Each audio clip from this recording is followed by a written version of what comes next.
প্রজ্ঞাপনের পর বৈধ অস্ত্র থানায় জমা দিতে গিয়ে বিপাকে বগুড়ার 4 জন। উল্টো হয়েছেন মামলার আসামি। অভিযোগ, বাসায় অভিযান চালিয়ে অস্ত্র উদ্ধার দেখিয়ে মামলা দেয়া হয়। এতে ক্ষোভ জানান তারা। বৈধ অস্ত্রধারীরা হয়রানির শিকার কিনা তা খতিয়ে দেখার আশ্বাস প্রশাসনের। বগুড়ার আবু হানিফ শাহিন সরকারি নির্দেশ মানতে গিয়ে ওলটপালট তার জীবন। 8-9 হাজার টাকা করে দেই। আদালতের বারান্দায় ঘুরছেন মাসের পর মাস। চাকরি ছেড়ে কয়েক বছর ধরে কৃষিকাজ করছেন শাহিন।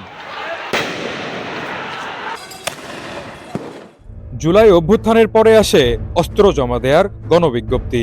শাহিনের দাবি, নির্দেশনা মেনে বাবার লাইসেন্স করা অস্ত্র সদর থানায় জমা দিতে গেলেও তা রাখেনি পুলিশ। পরে 2024 সালে 8 সেপ্টেম্বর বিকেলে বাসায় অভিযান চালায় তারা। অস্ত্র উদ্ধার দেখিয়ে দেয়া হয় মামলা।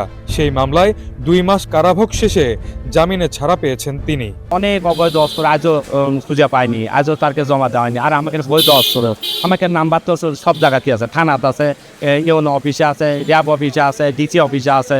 এটা তো বান্দার সে লাইচি করে এরকমভাবে হয়রানি 2 মাস জেল করে এর ব্যাপারে আমাকে অনেক হয়রানি করা হয়েছে। এই অভিযানে নেতৃত্ব দিয়েছিলেন এসআই ফজলু। ক্যামেরার সামনে কথা বলতে রাজি না হলেও ওই ঘটনার দায় চাপালেন প্রশাসনের উপরে। ওই ভদ্রলোকটা কিন্তু নিজেই বলছিল যে আমাদের অস্ত্রটা বুঝাতে পারছে আপনাকে, কিন্তু এখান থেকে ইনস্ট্রাকশন ছিল তাকে ওই মামলা নিয়ে। ওনার ইয়াটা থানায় কেন জমা নেয় নাই, ওইটার একটা কারণ আছে, আমি এই মুহূর্তে মনে করতে পারতেছি না। থানায় কেন জমা নেয় নাই ওইটা একটু বের করতে হবে আর কি। একইভাবে মামলার আসামি শহরের ব্যবসায়ী নুরুল আলম টুটুল। গেল বছরের জুলাই মাসে চিকিৎসাধীন অবস্থায় মারা যান তিনি। আরো 2 জন এমন হয়রানির শিকার বলে অভিযোগ করেছেন স্বজনেরা। অনেকের অস্ত্র আছে, অনেকে জমা দেয়নি, টাকা দিয়ে সিস্টেম করছে, অনেকভাবে সিস্টেম করছে, অনেক অস্ত্র লুট হয়েছে। তাদের মানে পিছনে কোনো সরকারের কোনো ভূমিকা নাই। জাস্ট তাদের বৈধ অস্ত্র যাদেরকে ধরলে মানে একটা ইস্যু ক্রিয়েট করতে পারবে, তো তারা এই জাস্ট ইস্যুটাই ক্রিয়েট করে আমাদেরকে জাস্ট হ্যাসেলটা করছে, আর কিছুই না। স্থানীয়দের অভিযোগ, লুট হওয়া অস্ত্র উদ্ধারের ব্যর্থতা ঢাকতে নিরীহদের হয়রানি করছে পুলিশ। উদ্বেগ জানিয়েছে সচেতন মহলও।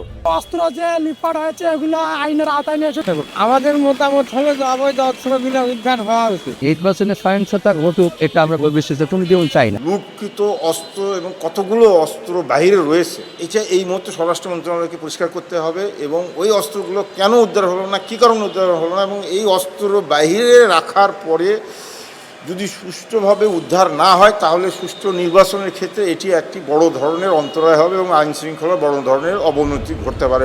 অস্ত্রের লাইসেন্সধারী কাউকে হয়রানি করা হচ্ছে কিনা তা খতিয়ে দেখার আশ্বাস প্রশাসনের।